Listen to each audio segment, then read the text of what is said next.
முதலில் 10வது அத்தியாயத்தினுடைய சாரத்தை பார்த்துவிட்டு நாம் 11வது அத்தியாயத்திற்கு செல்லலாம். இந்த அத்தியாயத்திற்கு விபூதி யோக என்பது பெயர். பகவான் தன்னுடைய பெருமைகளை இந்த அத்தியாயத்தில் கூறினார்.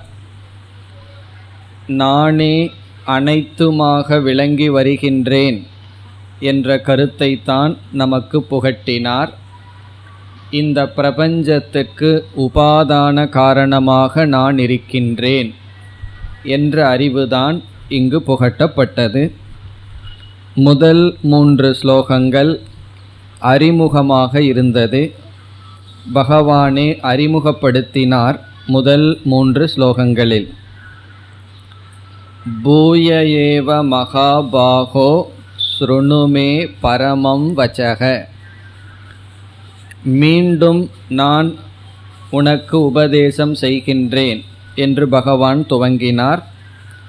காரணம், அதிசூக்ஷ்மமாக இந்த தத்துவம் இருப்பதனால் நான் மீண்டும் உனக்கு உபதேசம் செய்கின்றேன் என்று கூறி, பிறகு நான் ஏன் உனக்கு என்னை பற்றி அல்லது ஈஸ்வரனை பற்றி விளக்க வேண்டுமென்றால், என்னுடைய உண்மையான சொரூபத்தை தேவர்களும் வேறு யாரும் அறிய மாட்டார்கள். காரணம், அவர்களுக்கெல்லாம் நானே ஆதி என்று கூறி, பிறகு இந்த ஞானத்தினுடைய பிரயோஜனத்தையும் பகவான் கூறினார். ஈஸ்வரனை பற்றி அறிவை அடைந்தால் என்ன பலன் கிடைக்கும் என்றும் முகவுரையில் பகவான் கூறினார். பிறகு 4வது ஸ்லோகத்திலிருந்து 7வது ஸ்லோகம் வரை பகவானுடைய விபூதியினுடைய சுருக்கம் வந்தது. பகவானுடைய விபூதி என்பது இந்த உலகம் அனைத்தும் ஈஸ்வரனால் வியாபிக்கப்பட்டிருத்தல் என்பதுதான். உலகம் 2ஆக பகவான் பிரித்தார், ஆந்தரம் பாஹ்யம் என்று. ஆந்தரம் என்றால் நம்முடைய மனதிற்குள் இருக்கின்ற சுபாவங்கள் அனைத்தும் ஆந்தரம், நமக்குள் இருப்பது. பிறகு வெளியே நாம் அனுபவிக்கின்ற இந்த உலகம். இங்கு பகவான் என்ன கூறினார்? அனைத்தும் என்னிடமிருந்துதான் தோன்றியது. புத்தி, ஞானம், அசம்மோக, க்ஷமா, இப்படிப்பட்ட பாவனைகள், உணர்வுகள் மனதிற்குள் அனுபவிக்கப்படுவது, இந்த உலகமும் என்னிடமிருந்து தோன்றியது. பிறகு ரிஷிகள், மனுக்கள், பிறகு பிரஜைகள் அனைத்தும் வெளியே இருக்கின்ற இந்த உலகமும் என்னிடமிருந்தே தோன்றியது என்று 7வது ஸ்லோகம் வரை பகவான் பாஹ்ய ஆந்தர பிரபஞ்சம் என்னிடமிருந்து வந்தது என்றார். பிறகு 7வது ஸ்லோகத்தில் ஒரு முக்கியமான கருத்து வந்தது. என்னுடைய விபூதியையும் என்னுடைய யோகத்தையும் யார் அறிகிறார்களோ அவர்களுக்கு நான் இப்படிப்பட்ட பலனை கொடுக்கின்றேன் என்று சொன்னார். அங்கு நாம் யோகம் என்ற சொல்லுக்கும் விபூதி என்ற சொல்லிற்கும் பொருள் பார்த்தோம். விபூதி என்றால் வெளித்தோற்றத்திற்கு வந்தது, யோகம் என்றால் சக்தி, வெளித்தோற்றத்திற்கு வருவதற்கு காரணமாக இருக்கின்ற சக்தி. நம்மால் அழகாக எழுத முடியும் என்றால், அப்படி நாம் கையினால் எழுதினால் அது விபூதி. எழுதுவதற்கான சக்தி யோகம். நாம் பொருள்களை பார்த்தால் அது விபூதி, பார்க்கின்ற சக்தி யோகம். இவ்விதம் என்னுடைய விபூதி, அதிலிருந்து என்னுடைய யோகத்தை நீ கண்டுகொள்ள வேண்டும். நான் சக்தி ரூபமாக, மாயா ரூபமாக இருந்து விதவிதமாக வெளிப்பட்டு கொண்டிருக்கின்றேன் என்று பகவான் பேசினார்.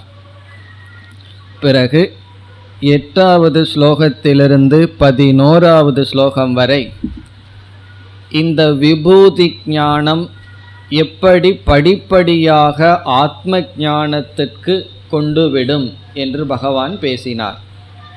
இந்த விபூதி ஞானத்தினுடைய பலன் நம்மை படிப்படியாக எடுத்து சென்று ஆத்ம ஞானத்தில் சேர்க்கும். இதில் நாம் 3 படியை இங்கு பார்த்தோம். முதலில் இந்த ஜெகத்தானது இறைவனிடமிருந்து தோன்றியது என்பது முதல் படி.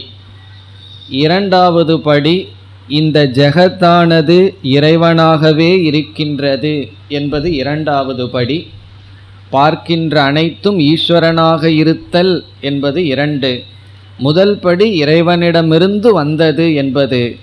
மூன்றாவது, இறைவன் மீது இவைகள் தோன்றுகின்றது, இவைகளும் மாயா தோற்றம், இவைகள் உண்மையல்ல, நிர்குண பிரம்மமே உண்மை என்பது மூன்றாவது படி. இவ்விதம் படிப்படியாக ஒரு சாதகன் கடைசியில் அடைய வேண்டிய ஞானத்தை அடைவான் என்றெல்லாம் இந்த ஸ்லோகங்களில் பேசினார். பிறகு 12வது ஸ்லோகத்திலிருந்து 18வது ஸ்லோகம் வரை அர்ஜுனனுடைய உணர்வை தெரிவிக்கின்ற ஸ்லோகங்கள்.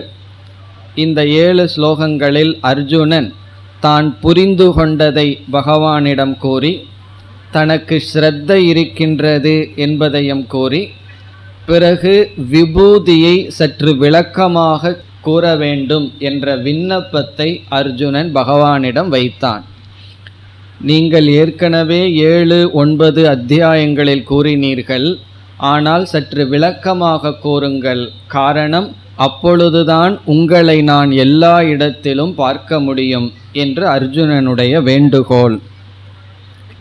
பிறகு 19வது ஸ்லோகத்திலிருந்து 38வது ஸ்லோகம் வரை, 19லிருந்து 38 வரை பகவானுடைய விளக்கம்.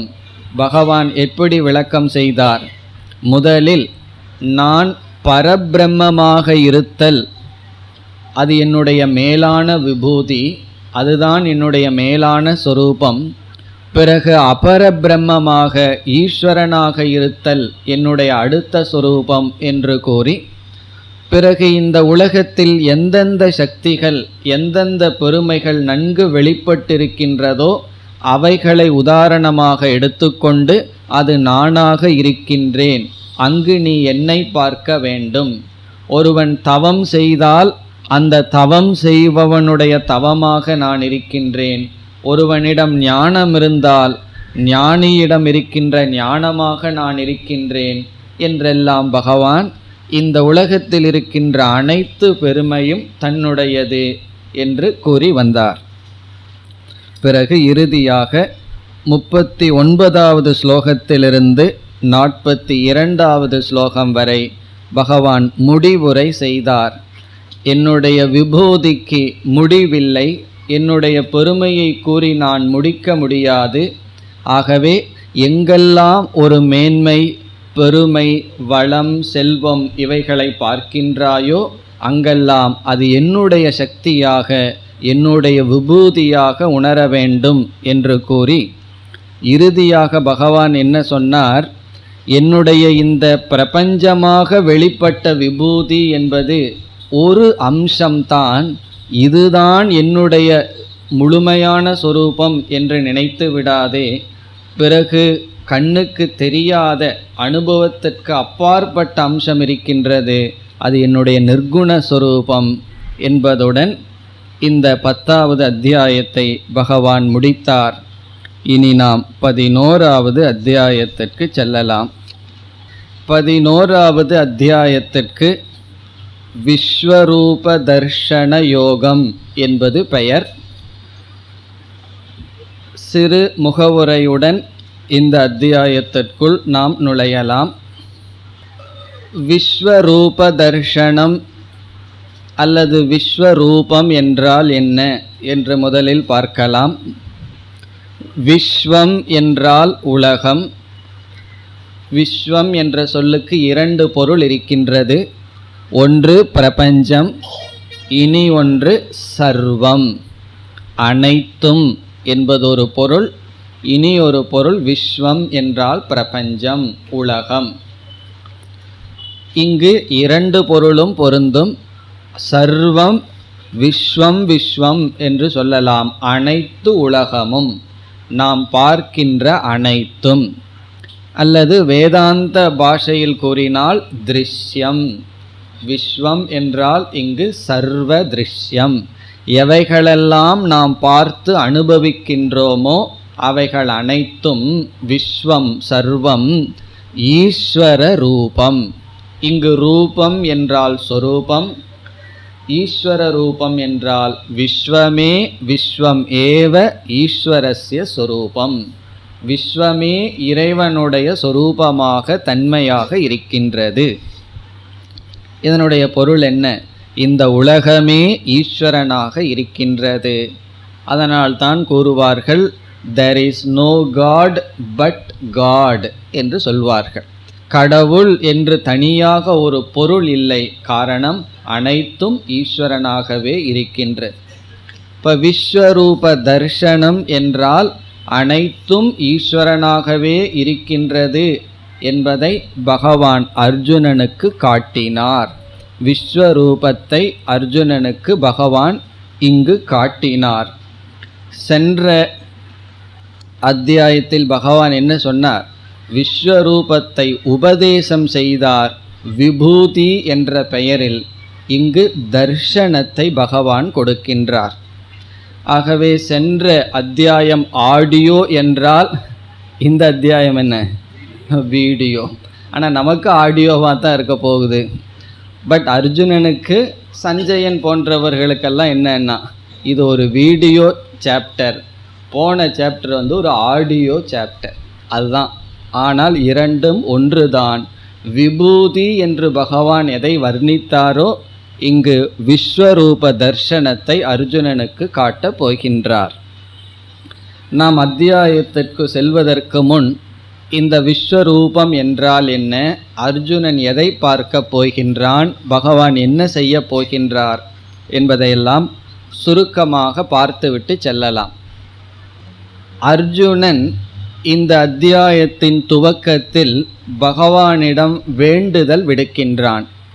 பகவானாக தன்னுடைய விஸ்வரூபத்தை காட்டுவதில்லை, அர்ஜுனன் தான் பகவானிடம் வேண்டுகின்றான்.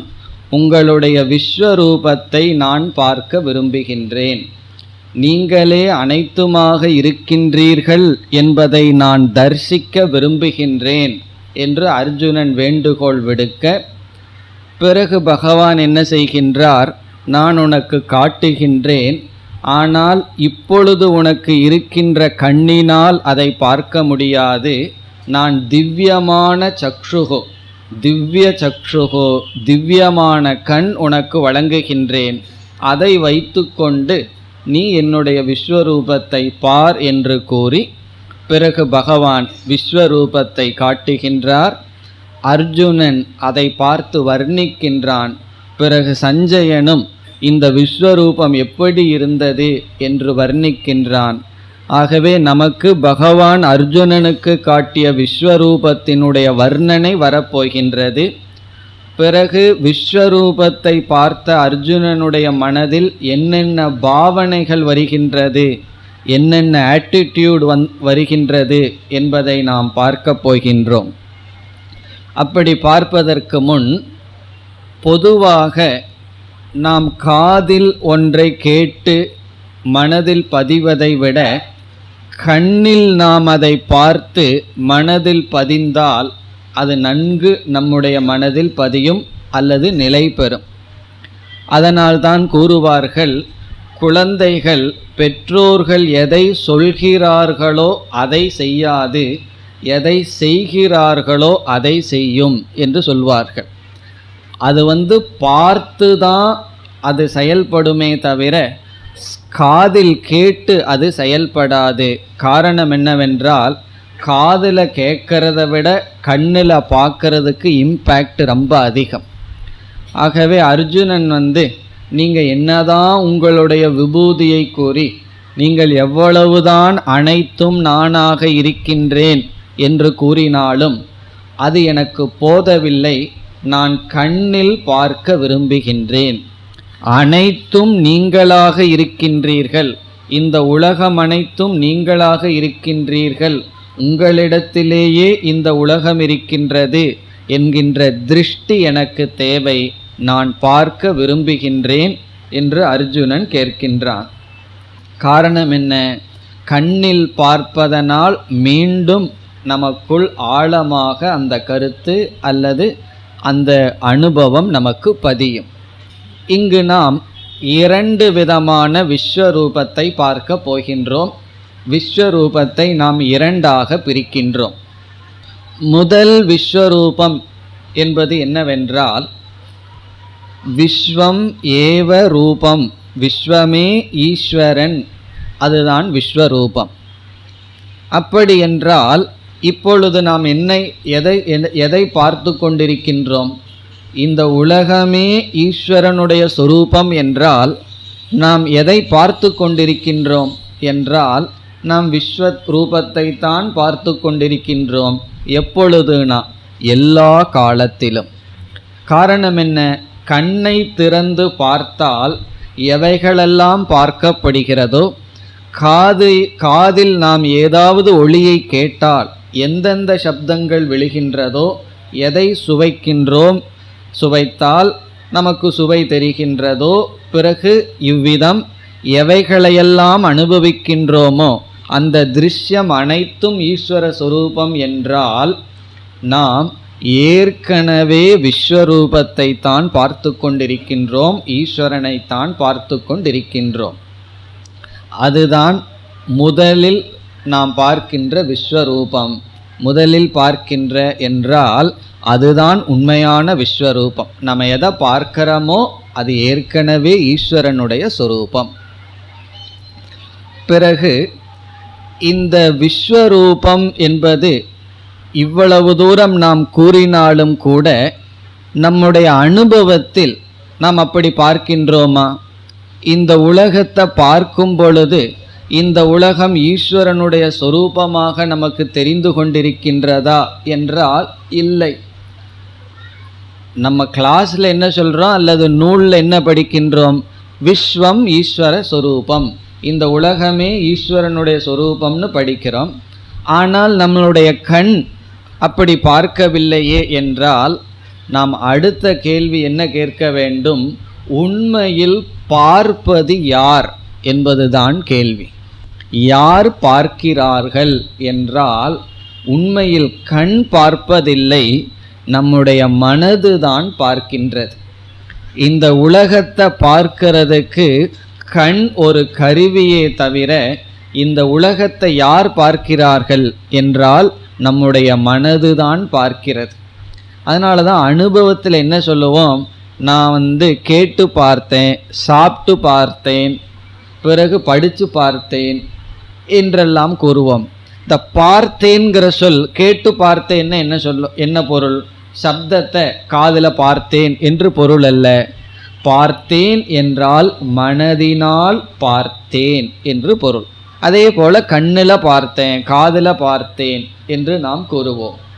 இவ்விதம் நம்முடைய மனதுதான் இந்த உலகத்தை பார்க்கின்றது. கண்ணு என்ன செய்கின்றது? இந்த உலகத்தில் என்னென்ன பொருள் எப்படி இருக்கின்றது என்று காட்டுகிறது. பிறகு அது எப்படிப்பட்டதுன்னு நிர்ணயம் செய்வது மனதுதான். உதாரணமாக நம்ம ஒரு 2 வீட்டை பார்க்கின்றோம். கண்ணு எதை காட்டுது? இது ஒரு வீடு, இது ஒரு வீடுன்னு காட்டுது. ஆனால் மனசு என்ன சொல்லுது? இது என்னுடைய வீடு, இது என்னுடைய வீடு அல்ல.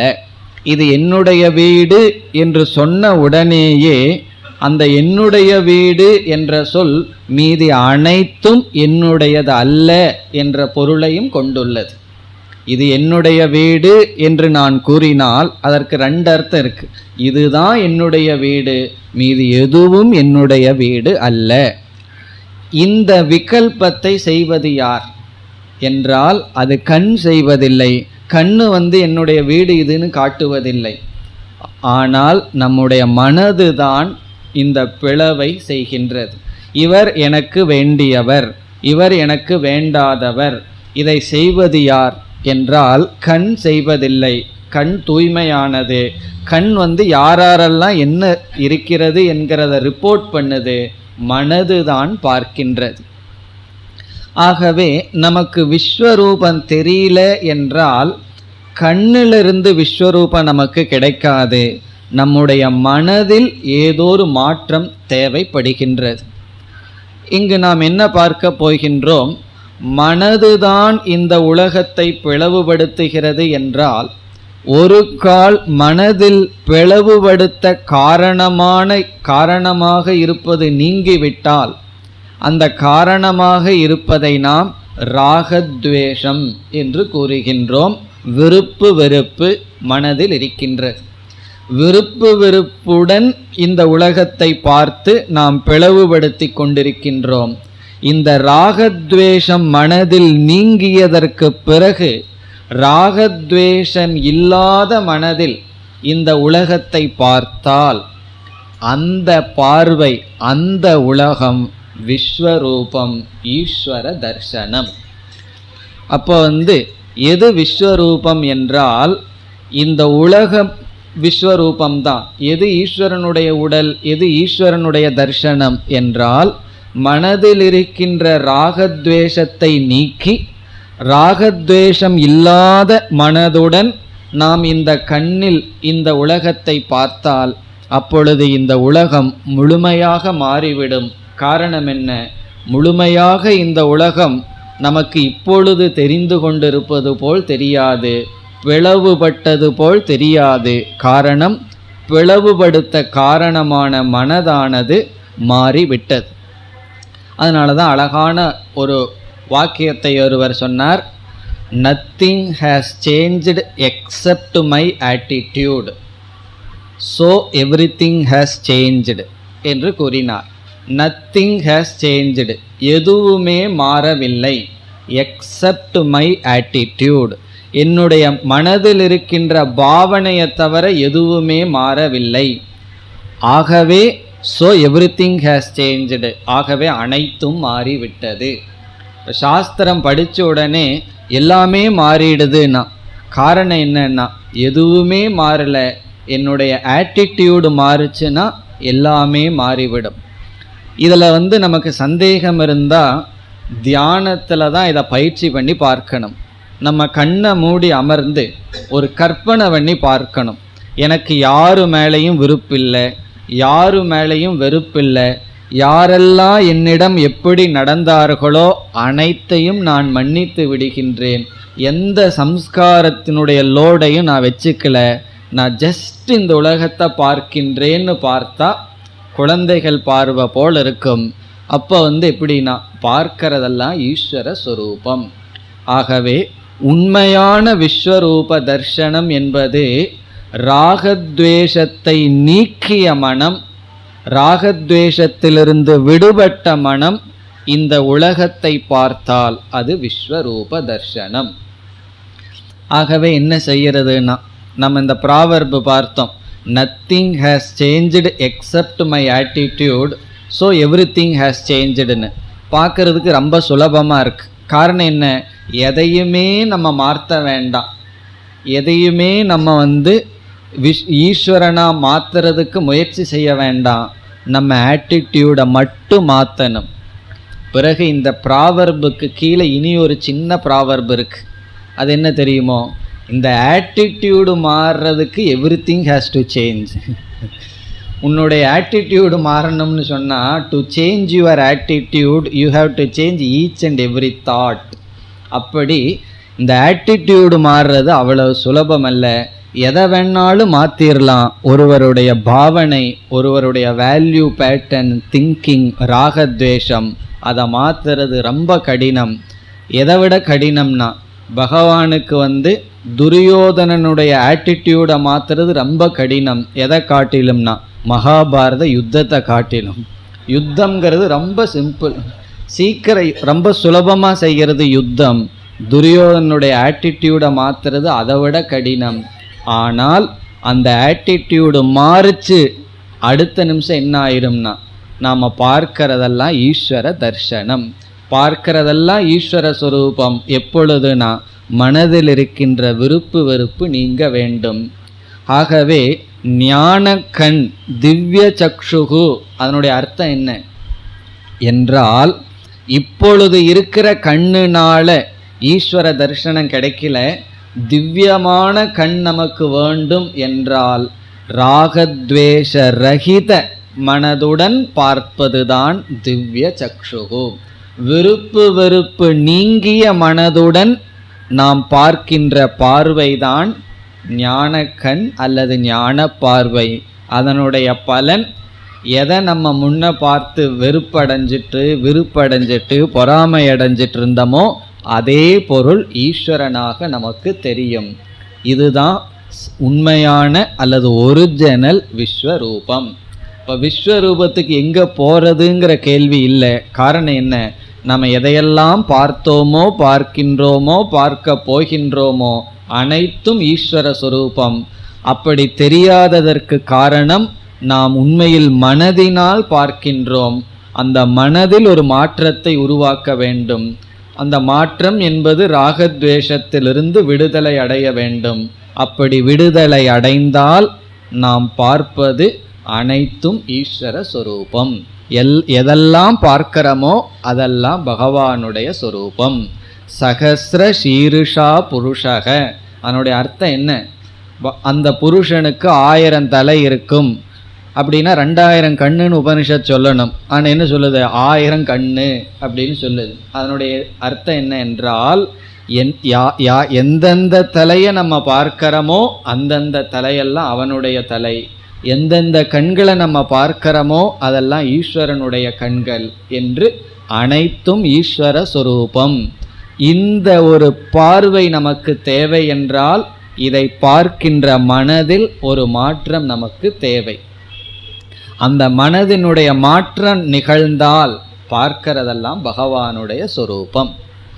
இதுதான் நாம் பார்க்கின்ற முதல் விஸ்வரூபம் அல்லது ஒரிஜினல் விஸ்வரூபம்.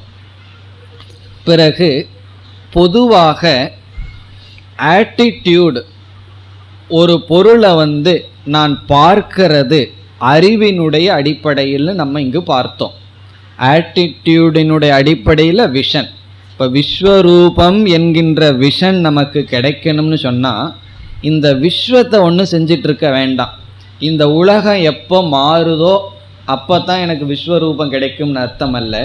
இந்த உலகம் அப்படியே இருக்கலாம், ஆனால் நம்மளுடைய நாலேஜ் ஆட்டிடியூடு மாறணும்னு பார்த்தோம். காரணம் என்ன? இந்த உலகம் நமக்கு எப்படி தெரியுதுங்கிறது இந்த உலகத்தின் அடிப்படையில் அல்ல, அதை எப்படி பார்க்கின்றேன் என்கின்ற பார்ப்பவனுடைய அடிப்படையில். இப்போ பார்ப்பவனுடைய அடிப்படையில் தான் உலகம் தெரிந்து கொண்டிருக்கின்றது. ஆகவே knowledge and vision, first knowledge, ரெண்டாவது விஷன். நமக்கு எப்படிப்பட்ட விஷன் கிடைச்சிட்ருக்கு அப்படிங்கிறது நமக்கு எப்படிப்பட்ட ஆட்டிடியூட் இருக்குது அதை பொறுத்து. இதெல்லாம் நம்ம கதையிலெல்லாம் படிச்சிருப்போம். துரியோதனனை நல்லவனை தேடிட்டு வான்னு அனுப்பினார்கள், தர்மராஜா கெட்டவனை தேடிட்டு வான்னு அனுப்பினார்கள். யார் என்ன பதில் சொன்னான்லாம் படிச்சிருப்போம். துரியோதனனுக்கு ஒரு நல்லவனும் கண்ணுக்கு தெரியல, தர்மராஜாவுக்கு ஒரு கெட்டவனும் கண்ணுக்கு தெரியல. காரணம் என்னன்னா, அவர்கள் உண்மையில் உலகத்தை பார்க்கவில்லை, அவர்கள் அவர்களுடைய ஆட்டிடியூடை தான் பார்க்கிறார்கள். அதனால தான் கூறுவார்கள், இந்த உலகம் உனக்கு எப்படி தெரியுது அப்படிங்கிறது நீ யார் என்பதை காட்டுகின்றது. இப்போ உன்னை பற்றி நான் தெரிஞ்சுக்கணுன்னா இந்த உலகம் எப்படி உனக்கு தெரியுதுன்னு நீ சொல் என்று சொல்வார்கள். அதற்கு ஒரு சிறிய கதையும் சொல்வார்கள். ஒரு ஆசிரமத்தில் ஒரு துறவி இருந்தார்.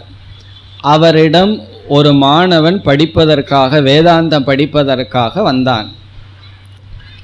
பிறகு யார் வந்தாலும் உடனே அவர் அந்த சுவாமி ஆள் கிடச்சிது உட்காரு ஆரம்பிச்சிட்றேன்னு ஆரம்பிக்கிறதில்ல. சோதனை போட்டு பார்க்கணும், இவனுக்கு வேதாந்தத்துக்கு தகுதி இருக்கின்றதா. இப்போ அவனை டெஸ்ட்டு பண்ணணும், அவனுக்கு எவ்வளவு தூரம் பியூரிட்டி இருக்குன்னு தெரிஞ்சுக்கணும். உடனே இவர் என்ன செய்தார்? இன்டர்வியூ பண்ணார். என்ன இன்டர்வியூ? சில பேர்த்த பற்றி கேட்டார். நீ அவனை பற்றி என்ன நினைக்கிற, இவனை பற்றி என்ன நினைக்கிற அப்படின்னெல்லாம் காசிப்.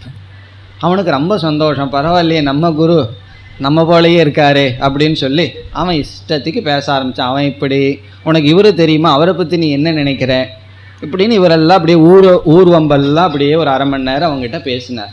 அவன் ரொம்ப சந்தோஷமாக எல்லாத்த பற்றி யார்கிட்ட என்னென்ன குறை எல்லாம் சொல்லிகிட்டு இருந்தான். பிறகு குரு சொன்னார், சரி நீ போயிட்டு வா, கொஞ்சம் வருஷத்துக்கு அப்புறம் வா அப்படின்ட்டார்.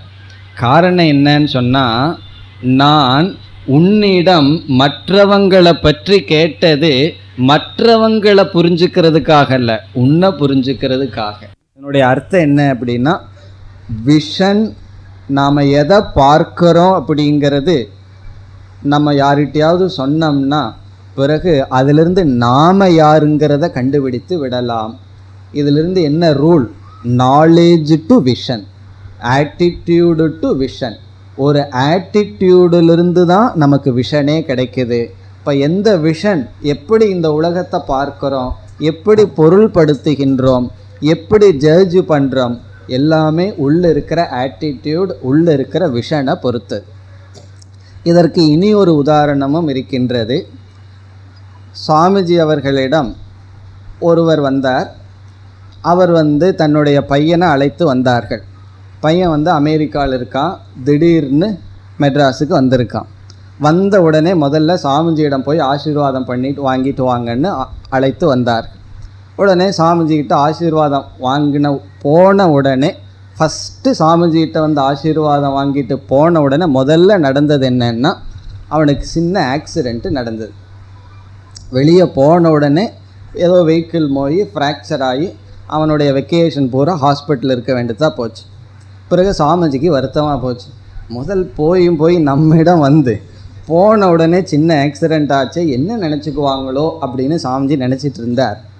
பிறகு அந்த பேரண்ட்ஸ் என்ன சொன்னாங்க தெரியுமோ, சாமிஜி ரொம்ப நல்ல காலம், உங்களை நமஸ்காரம் பண்ணிட்டு போனதுனால இந்த சின்னதாக போயிடுது, ஒரு கால் வராமல் இருந்ததுன்னா பெருசாக ஏதாவது ஆயிருக்கலாம், அதனால் உங்களுடைய அனுகிரகம் பூர்ணமாக இருக்குன்னு. இது என்னன்னா, இதுதான் ஆட்டிடியூடு. ஸ்ரத்தைங்கிறது உள்ளே இருந்துட்டா எதை நடந்தாலும் எப்படி வேணாலும் இன்டர்பிரட் பண்ணலாம். ஆகவே உலகம் எப்படி தெரியுது நமக்கு, இப்போ அந்த ஆக்சிடெண்ட்டை எப்படி நம்ம பொருள்படுத்தினோம், வேறு விதத்துலேயும் பொருள்படுத்தி இருக்கலாம். ஆனால் நம்மளுடைய ஆட்டிடியூடு தான் ஒவ்வொரு பொருளையும் நம்ம பார்க்கிற விதமாக இருக்கின்றது. இதுதான் நார்மல் ரூட். இனி அடுத்த கேள்வி, இந்த ஆட்டிடியூடு வரணும்னு என்ன பண்ணுறது? எனக்கு நல்ல பாவனை வந்தால் தான், சரியான விஷன் கிடைச்சாதான் இந்த உலகத்தை ஈஸ்வர சொரூபமாக பார்ப்பேன். அந்த ஆட்டிடியூடு வர்றதுக்கு என்ன பண்ணுறது என்றால், இப்போ இதே இனி ஒரு உதாரணம் எடுத்துட்டோம்னா, ஒருவனுக்கு நல்ல குணம் வரணும்னு சொன்னால் நல்ல குணத்தை உடையவர்களை பார்த்து பார்த்து தான் இவனுக்கு நல்ல குணம் வரும். இப்போ ஒருவன் குருவிடம் செல்கின்றான். குருவிடம் சென்று ராகத்வேஷம் இல்லாதவர்கள் எப்படி தன்னை நடத்தி கொள்கிறார்கள்ங்கிறத அவன் கண்ணில் பார்த்தா தான் இவனுக்கு ராகத்வேஷத்தை நீக்கணுங்கிற ஸ்ரத்தை வரும். ஆகவே இந்த ஆட்டிடியூட் எப்படி வரும்னா, அதுவும் விஷன்லேருந்து தான் வர வேண்டும். இப்போ என்னதான் ஒரு குருவானவர் நீங்கள் மது அருந்தக்கூடாது, புகைப்பிடிக்கக்கூடாது, இந்த மாதிரிலாம் சொல்லிவிட்டு அடுத்தது என்ன பண்ணுறாருன்னா, போன உடனே ஒரு சிகரெட் பற்ற வைக்கிறாருன்னு வச்சுக்குவோமே, பிறகு என்ன ஆகும்? நம்பிக்கை வருமா? அல்லது ஏதாவது ஒரு வேல்யூ நம்ம சொன்னாலும் கூட நம்ம எவ்வளவு தான் அழகாக பேசுகிறத விட ஓரளவுக்காவது அந்த வேல்யூவோடு நம்ம இருந்தோம்னா அதை பார்க்கிறவங்களுக்கு அப்பொழுது தான் அந்த வேல்யூ மேலேயே ஒரு வேல்யூ வரும், அந்த பண்பு மேலேயே ஒரு மதிப்பு வரும். இப்போது ஒரு வேல்யூ அல்லது ராகத்வேஷமெல்லாம் நீங்கணும், அந்த ஆட்டிடியூடு சேஞ்ச் ஆகணும்னா என்ன தேவைப்படுது? அதற்கும் ஒரு விஷன் தேவைப்படுது. இப்போ ஒன்றை பார்த்து தான் ஆட்டிடியூடு மாறும், சும்மா கேட்டால் ஆட்டிடியூடு மாறாது. எவ்வளவு தான் வேதாந்தம் கேட்டுட்டு இருந்தாலும் அவ்வளவு சுலபமாக மாறாது. அதனால தான் சாஸ்திரம் ஸ்ரோத்ரியம் பிரம்மனிஷ்டம் என்று சொல்லப்பட்டிருக்கு. வெறும் ஸ்ரோத்ரியமிட்டங்கிட்டு போய் சாஸ்திரம் கேட்காதே. அப்படி கேட்டால் சம்டைம்ஸ் சாஸ்திரத்தில் நெகட்டிவ் ஆட்டிடியூட் வந்துடும். அந்த சாஸ்திரப்படி வாழ்பவர்களிடம் செல்ல வேண்டும். சத் சங்கம் இதெல்லாம் ஏன் சொல்லப்பட்டிருக்கு? சத் சங்கத்தினுடைய பெருமையை சாஸ்திரம் ஏன் கூறுகிறதுன்னு சொன்னால், நீ என்னென்ன வேல்யூ எல்லாம் கேட்கிறையோ அந்த வேல்யூவில் உனக்கு நம்பிக்கை வரணும்னு சொன்னால் அந்த வேல்யூவோடு இருக்கிறவங்கள நீ பார்க்கணும், அணுகணும், சம்பந்தம் வைக்கணும்னு சொல்லப்பட்டிருக்கு. இப்போது முதல்ல என்ன நம்ம பார்த்தோம்? ஆட்டிடியூடிலிருந்து தான் விஷன்னு பார்த்தோம். மனதில் இருக்கின்ற நல்ல பாவனை தான் சரியாக பொருள்படுத்தி இந்த உலகத்தை ஈஸ்வர சுரூபமாக பார்க்க முடியும்னு பார்த்தோம். இனி அந்த ஆட்டிடியூடு வர்றதுக்கு என்ன தேவைப்படுது? அதற்கு ஒரு விஷன் தேவைப்படுகின்றது. அந்த விஷன் தான் ஆட்டிடியூடு கொடுக்கும். ஆட்டிடியூடு தான் மீண்டும் விஷனை நமக்கு கொடுக்க போகின்றது. அப்போ இந்த இடத்துல 2 விஷன், 2 தர்சனம் இருக்குது. என்ன தர்சனம்? நம்ம மனசில் இருக்கின்ற ராகத்வேஷம் நீங்கினதுக்கப்புறம் பார்க்கிற விஸ்வரூப தர்சனம். இந்த மனசில் ராகத்வேஷமெல்லாம் நீங்கணும்னு சொன்னால் எல்லாமே ஈஸ்வர சுரூபங்கிற நம்பிக்கை வரணும், ஞானம் வரணும்னா அதற்கு ஒரு தரிசனம் தேவைப்படுகிறது அல்லவா? இப்போ அது ஒரு விஸ்வரூப தர்சனம். இப்போ 2 தர்சனம். இப்போ முதல்ல மீண்டும் ஒரு உதாரணத்தை எடுத்துக்குவோம்.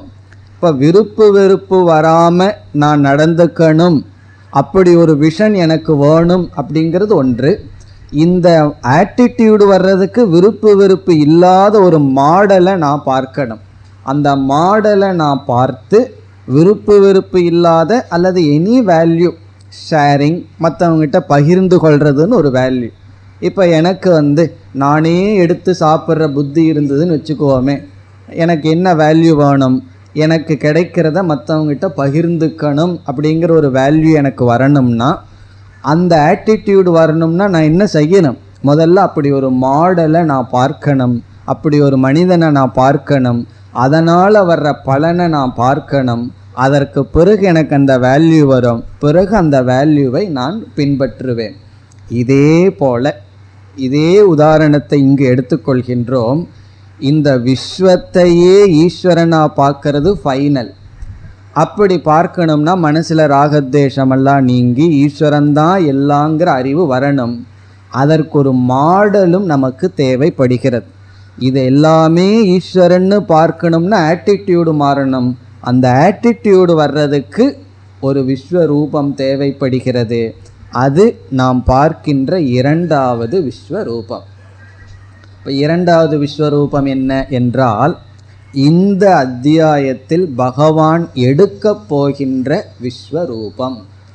இங்கே பகவானே ஒரு ரூபத்தை எடுக்கப் போகின்றார். அதை மாயிகம் ரூபம் என்று விளக்க ஆசிரியர்கள் வர்ணிக்கிறார்கள். மாயிகம் ரூபம் என்றால் பகவான் ஒரு உருவத்தை எடுக்கப் போகின்றார்.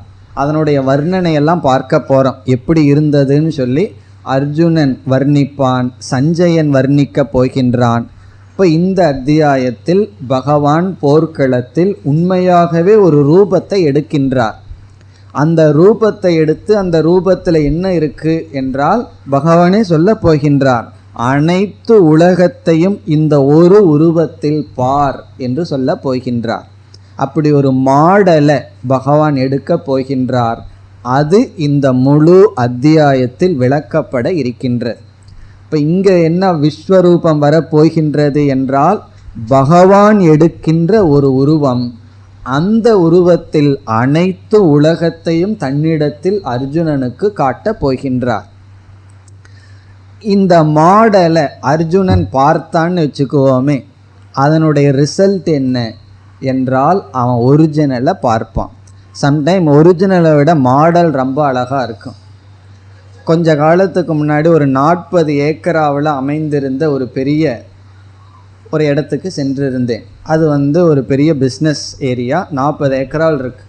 அதில் 20 ஏக்கராவுக்கு மேலே புல்வெளிகள், அங்கங்கே தனித்தனியாக கட்டடமெல்லாம் இருக்குது. அந்த முழு கம்பெனி எப்படி இருக்குன்னு நம்ம கண்ணில் பார்த்தா நமக்கு விளங்காது, ஏன்னா மேடு பள்ளமாக இருக்குது. பிறகு ஆஃபீஸ்க்குள்ளே என்ன செய்திருந்தார்கள், அந்த முழு கம்பெனியே மாடலாக ஒரு பெரிய கண்ணாடி இது வச்சு அதில் எது எது எங்கே இருக்குது அப்படின்னு சொல்லி அதே போல் அழகாக சித்தரித்து வைத்திருந்தார்கள். அது என்னன்னா, ஒன்று மாடல், இனி ஒன்று ஒரிஜினல். அந்த மாடலுங்கிறது என்னன்னு சொன்னால், மாடலுங்கிறது ஒரிஜினலுடைய டூப்ளிகேட். அந்த ஒரிஜினலை எப்படி இருக்கும் அதற்கு சித்தரித்து வைத்திருந்தார்கள். அதே போல தான் இங்கே 2 விஸ்வரூபம். ஒன்று பகவான் அர்ஜுனனுக்கு தற்காலிகமாக எடுக்கின்ற உருவம், அதனுடைய வர்ணனையெல்லாம் நாம் இங்கு பார்க்க போகின்றோம். அதை எதற்கு பகவான் எடுக்கிறார்? அதுவே அப்சல்யூட் அல்ல, அதுவே முடிவல்ல. பகவான் ஒரு ஆட்டிடியூட் அர்ஜுனனுக்கு வரட்டும், ஒரு ஞானம் வரட்டும். என்ன ஞானம்? இந்த அனைத்து உலகமும் என்னிடத்தில் தான் இருக்கின்றது, நான் தான் அனைத்து உலகத்திற்கும் காரணம் என்கின்ற வாக்கியத்திலிருந்து தர்ஷனத்தை காட்டப் போகின்றார். இவ்வளோ நாள் என்ன சொல்லிட்டு இருந்தார்? நான் தான் அனைத்துக்கும் காரணம்னு சொல்லிட்டு இருந்தார். அது வெறும் வாக். இப்பொழுது கண்ணுக்கு, அதான் வீடியோன்னு பார்த்தோம், அர்ஜுனனுடைய கண்ணுக்கு காட்டப் போகின்றார் ஒரு உருவத்தை எடுத்து. அது மாடல் விஸ்வரூபம். அதுதான் இந்த அத்தியாயத்தில் வர இருக்கின்றது. பிறகு ஒரிஜினல் விஸ்வரூபம் எங்கே வரணும்னா அது வர வேண்டிய அவசியமே கிடையாது. அதை எப்படி வர்ணிக்கிறது? காரணம் என்னென்ன, எதெல்லாம் பார்க்கிறோமோ அதெல்லாம் ஒரிஜினல் தான். இப்போ இந்த மாடல்லிருந்து அர்ஜுனனுக்கு என்ன கிடைக்கிது? இப்போ விஷன்லேருந்து ஆட்டிடியூடு, ஆட்டிடியூட்லேருந்து எகெயின் விஷன். இங்கே ஈஸ்வரனுடைய விஸ்வரூபத்தை அர்ஜுனன் பார்த்தவுடனே அர்ஜுனனுடைய மனசில் சில பாவனைகள் வரப்போகிறது. அதையும் நம்ம பார்க்க போகிறோம். முதல்ல அர்ஜுனனுக்கு ஆச்சரியம் வரும், பிறகு பக்தி, இப்படிப்பட்ட பாவனைகளெல்லாம் அர்ஜுனனுக்கு வரப்போகின்றது. இப்போ பகவானுடைய விஸ்வரூபத்தை பார்த்து அர்ஜுனனுக்கு மனதில் சில மாற்றங்கள், அந்த மாற்றத்தை தொடர்ந்து என்ன வரும்?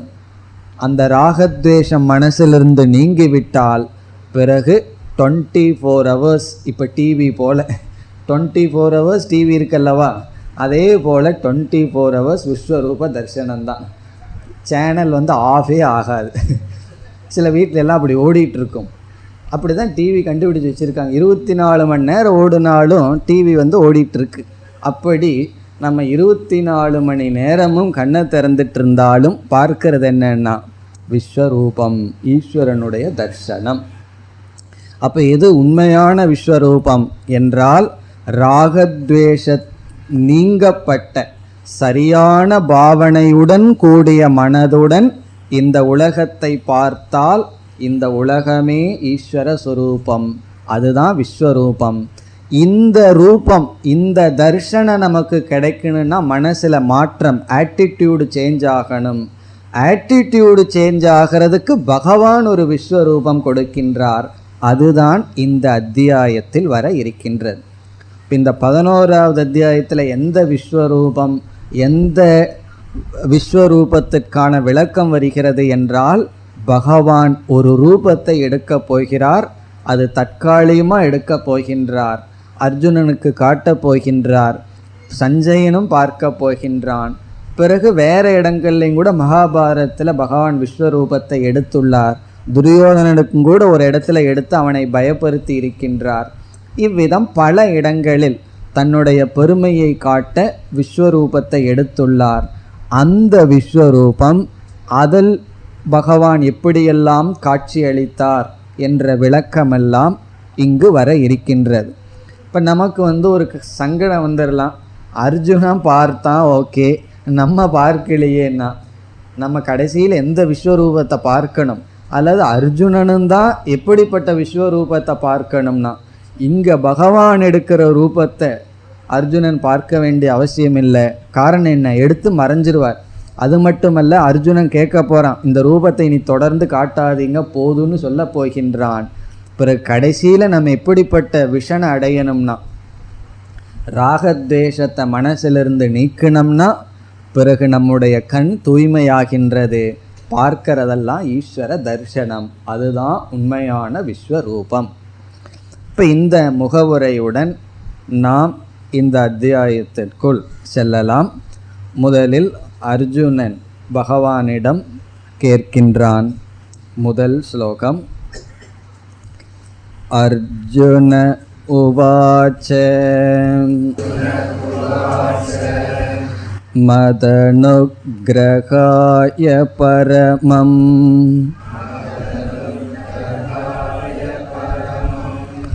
குஹ்யமத்யாத்ம சம்ஞிதம்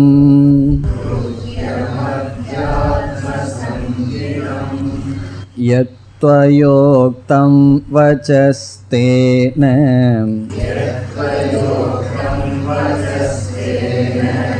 மோகோயம் விகதோ மம.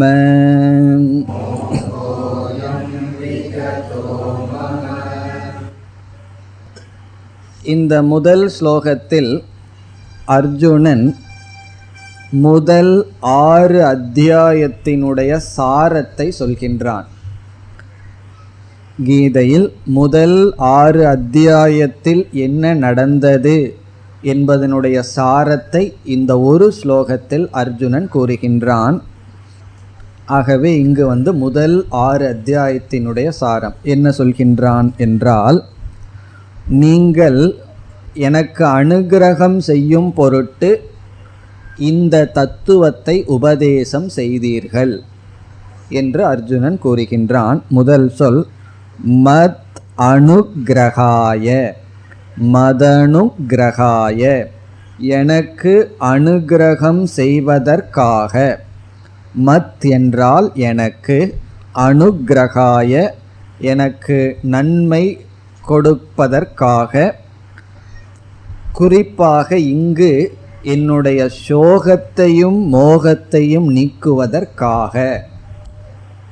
என்னுடைய சோகத்தையும் மோகத்தையும் நீக்குவதற்காக. அதுதான் அனுக்கிரகம். நம்ம கோயிலில் போய் பகவானிடம், பகவானே எனக்கு அனுக்கிரகம் பண்ணு, அது 1 வார்த்தை சொன்னால் போதும், பகவான் புரிஞ்சுக்குவார். காரணம் என்ன? எக்ஸாம் வந்துட்டுருக்கு, ஒரு பையன் போய் அனுக்கிரகம் பண்ணுன்னு என்ன அர்த்தம்? பகவான் புரிஞ்சுக்குவார். ஒருவன் வியாபாரத்தில் நஷ்டம் ஆயிட்டுருக்கு, அனுக்கிரகம் பண்ணுன்னு சொன்னால் பகவான் புரிஞ்சுக்குவார். எப்படி அனுக்கிரகம் பண்ணணும்? பணத்தை கொடுத்தா போதும், நாளையிலேருந்து வரமாட்டான், நம்மை விட்டுருவான், எதுக்காக வந்திருக்கான் அப்படி. அல்லது ஒருவனுடைய நோய்வாய்ப்பட்டிருக்கான், பகவானே அனுக்கிரகம் பண்ணுன்னு சொன்னால் பகவான் என்ன புரிஞ்சுக்குவார்? அவனுக்கு ஆரோக்கியத்தை கொடுக்கணும், சரியாக டயக்னோஸ் பண்ணுற டாக்டர்கிட்ட அவனை அனுப்பணும்னு புரிஞ்சுக்குவார். இல்லைன்னா ராங் டயக்னோஸ் பண்ண என்ன ஆகிறது? அப்படி பகவான் புரிஞ்சுக்குவார். இப்போ பகவானிடம் போய் எனக்கு அனுக்கிரகம் பண்ணுன்னு ஒரு வார்த்தை சொன்னாவே எதற்காக, இப்போ நான் என்ன சங்கடத்தில் இருக்கேன் அப்படின்னு பகவான் புரிஞ்சுக்குவார். ஆனாலும் நம்முடைய ஆதங்கத்துக்காக நம்ம அப்படியே சொல்லிகிட்டு இருப்போம்.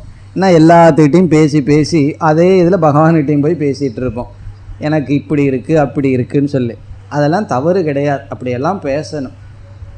அப்படி மதனுக்கிரகாய என்றால் இங்கு அர்ஜுனன் எப்படிப்பட்ட சங்கடத்தில் இருக்கின்றான் என்றால் சோக மோகத்தினுடைய பிடியில் இருக்கின்றான். சோகம் அவனுக்கு வந்திருக்கு, என்னால் இவர்களெல்லாம் இறக்கிறார்கள், பிறகு இவர்களெல்லாம் இறந்ததற்கு பிறகு எதற்கு ராஜ்யம் என்ற சோகம், பிறகு எது தர்மம் எது அதர்மம்னு அவனுக்கு தெரியவில்லை.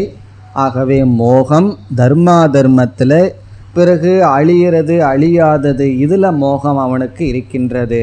அப்படி சோகமோகத்தை நீக்குவதற்காக, அதுதான் பொருள். மத் அனுக்கிரகாய பரமம்.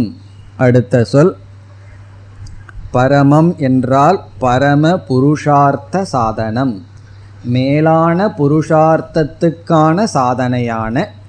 புருஷார்த்தம்னா லட்சியம், மேலான லட்சியம், மோக்ஷம் என்ற லட்சியத்திற்கான சாதனமாக இருக்கின்ற. பிறகு அடுத்த சொல் குஹ்யம், மிக மிக ரகசியமான. குஹ்யம்னா சீக்ரெட். நீங்கள் எனக்கு ஒரு பெரிய சீக்ரெட்டை சொல்லி கொடுத்துள்ளீர்கள். அதாவது முதல் 6 அத்தியாயத்தில் பகவான் என்ன உபதேசித்தார் அதை அர்ஜுனன் விளக்கி வருகின்றான். என்னுடைய அனுக்கிரகத்திற்காக பரமம் மேலான லட்சியத்தை கொடுக்கும், மோக்ஷம் என்ற லட்சியத்திற்கு சாதனையாக இருக்கின்ற குஹ்யம், ரகசியமான. இங்கு குஹ்யம் என்றால் என்ன? தகுதி அடையாதவர்களுக்கு சொல்லக்கூடாத, ஸ்ரத்தை இல்லாதவர்களுக்கு சொல்லக்கூடாத தத்துவத்தை. அயோக்யானாம் அஸ்ரத்ததானாம். அயோக்கியக அப்படின்னு என்ன அர்த்தம்? யோக்கியதை அடையாதவர்களிடம் மறைக்கப்பட வேண்டிய. அஸ்ரத்ததானாம், ஸ்ரத்தை இல்லாதவர்களிடம் மறைக்கப்பட வேண்டிய ரகசியத்தை நீங்கள் எனக்கு சொன்னீர்கள்னு என்ன அர்த்தம்? இப்போ எனக்கு ஸ்ரத்தையும் இருந்தது, நான் தகுதியையும் அடைந்துள்ளேன். அப்படிப்பட்ட ரகசியம் அது என்ன என்று அர்ஜுனன் கூறுகின்றான். அத்தியாத்ம சம்ஞிதம். சம்ஞிதம் என்றால் பெயரை உடைய. அத்தியாத்ம, அத்தியாத்ம சம்ஞிதம் என்றால் அத்தியாத்மா என்ற பெயரை உடைய ஞானத்தை கொடுத்தீர்கள். அத்தியாத்ம என்ற பெயரை உடைய, சம்ஞிதம் என்றால் பெயர் பெற்ற, அத்தியாத்ம என்று பெயர் பெற்ற, என்று பெயர் பெற்ற ஒரு விதமான அறிவை உபதேசித்தீர்கள் என்று இரண்டாவது வரியில் கூறுகின்றான். இனி அடுத்த சொல் அத்தியாத்மம் என்றால் என்ன என்றால், அத்தியாத்மம் என்றால் ஆத்ம அனாத்ம விவேக விஷயம் என்று சங்கரர் எழுதுகிறார். ஆத்ம அனாத்ம விவேக விஷயம், ஆத்ம அனாத்ம விவேகம், எது ஆத்மா எது அனாத்மா என்கின்ற தத்துவம். இப்படிப்பட்ட உபதேசத்தை நான் உங்களிடமிருந்து கேட்டேன். அத்தியாத்ம சம்ஞிதம்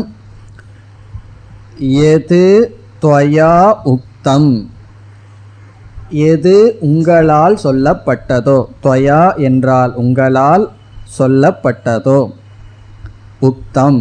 அடுத்தது வச்சக. வச்சக என்றால் இங்கு உபதேசம், டீச்சிங். எது வச்சக, எந்த உபதேசம் உங்களால் சொல்லப்பட்டதோ.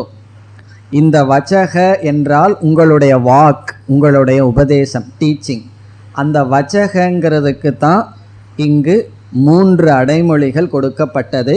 பரமம், அத்தியாத்ம சம்ஞிதம், குஹ்யம். இந்த 3ம் பகவானுடைய உபதேசத்திற்கான அடைமொழி.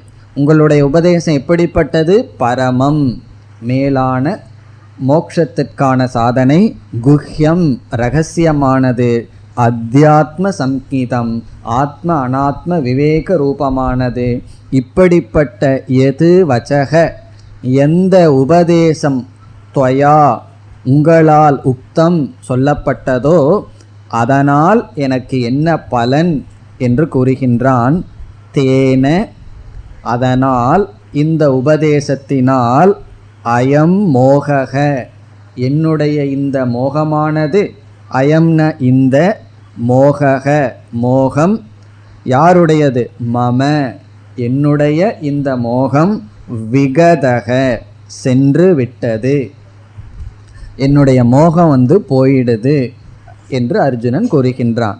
இப்போ முதல் 6 அத்தியாயத்தில் நீங்கள் ஜீவ தத்துவத்தை எடுத்து உபதேசம் செய்தீர்கள். அதனால் என்னுடைய மோகம் இப்பொழுது போயிருக்கின்றது. இனி அத்தியாத்ம தத்துவம் என்ன பகவான் உபதேசித்தார்? ரொம்ப நாள் ஆயிடுதே, ஞாபகப்படுத்திக்குவோம். பகவான் என்ன செய்தார்? 2வது அத்தியாயத்தில் ஆத்ம அனாத்ம தத்துவத்தை உபதேசம் செய்தார். அதாவது ஆத்மா என்பது அழியாத ஒரு தத்துவம், அனாத்மா என்பது அழியக்கூடிய இந்த உடல். ஒவ்வொரு ஜீவனையும், அதாவது நம்மையே பகவான் 2 கூறா பிரித்தார். அழியாத ஒன்று, அழிகின்ற இந்த உடல். அழிகின்ற இந்த உடலை அனாத்மான்னு சொன்னார், அழியாத ஒரு தத்துவத்தை ஆத்மான்னு சொன்னார். பிறகு என்ன செய்தார் பகவான்? இந்த ஆத்மா ந ஹந்தி ந ஹன்யதே, இந்த ஆத்மா யாரையும் கொல்வதில்லை, இந்த ஆத்மா யாராலும் கொல்லப்படுவதில்லை. ந ஹந்தி ந ஹன்யதே, அதனுடைய சாரம் என்ன?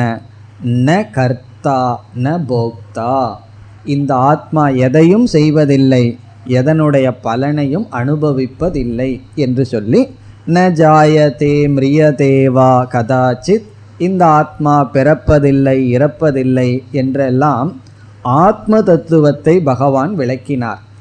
ஏன்னா அர்ஜுனனுக்கு என்ன துயரம் வந்தது? பீஷ்மர் துரோணர் இவர்களெல்லாம் இறக்கப் போகிறார்கள், அதுவும் நான் காரணமாக இருக்கின்றேன் என்று துயரப்பட்டு கொண்டிருந்தான். அப்பொழுது முதலில் பகவான் என்ன உபதேசம் செய்தார்? பீஷ்மர் துரோணர் இவர்களையெல்லாம் பகவான் 2ஆ பிரித்தார். அவர்களுடைய உடல், அவர்களுடைய உடலுக்குள் வெளிப்பட்டு கொண்டிருக்கின்ற ஆத்ம தத்துவம், அந்த உடல் அனாத்மா, அழியக்கூடியது, அவர்களுடைய ஆத்மா அழிவதில்லை, நீ யாரையும் கொல்ல முடியாது, உடலைத்தான் அழிக்க முடியும். சரி, உடல் அழிகின்றதேனா கண்டிப்பாக அழிந்து போகின்ற விஷயத்தை நீ ஏற்றுக்கொண்டுதான் ஆக வேண்டும். அக்செப்டன்ஸ், அதை பகவான் போதிச்சு அழிகிற அனாத்மா அழிஞ்சுதான் தீரும், அழியாத ஆத்மா அழிவதில்லை. பிறகு நீ கர்த்தாவும் அல்ல போக்தாவும் அல்ல என்றெல்லாம் ஆத்ம அனாத்ம சம்பந்தமான உபதேசத்தை பகவான் செய்தார். அது மட்டுமல்ல, முதல் 6 அத்தியாயங்களில் பகவான் ஜீவ விஷயமான கருத்தே அதிகமாக பேசினார். உதாரணமாக சந்நியாசம், கர்மயோகம், தியானம், ஞான கர்ம சந்நியாசம் என்று ஒரு ஜீவாத்மா சம்பந்தப்பட்ட சாதனைகள், அதை பற்றியே அதிகமாக பகவான் பேசினார். ஆகவே அத்தியாத்மம் என்பதற்கு என்ன பொருள் என்றால், ஜீவம் அதிகிருத்திய வர்த்ததே. அதி என்றால் அடிப்படையில், ஆத்மா என்றால் இங்கு ஜீவாத்மா, ஜீவாத்மாவை குறித்து பேசப்படுவது என்பது பொருள்.